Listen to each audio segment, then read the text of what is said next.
Hello everyone, in this video I'm going to show you how to use Capcut to create videos for studying or just for fun.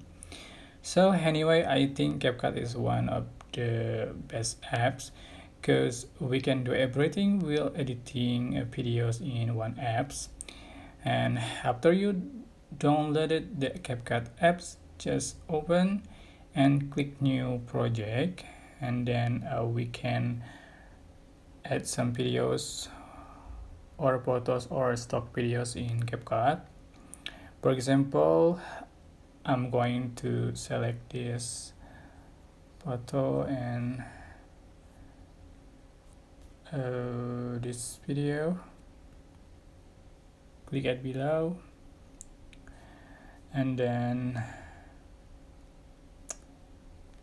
here we can check out the preview panel, timeline, and toolbar features.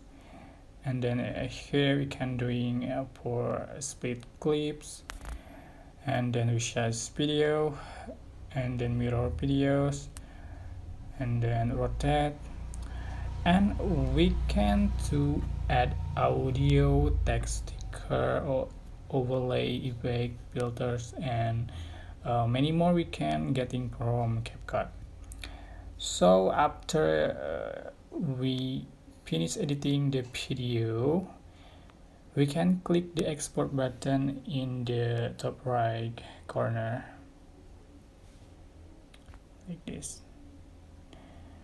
Okay, just simple. That's how to edit a video in Capcut. Don't forget to click like, comment, share, and also subscribe.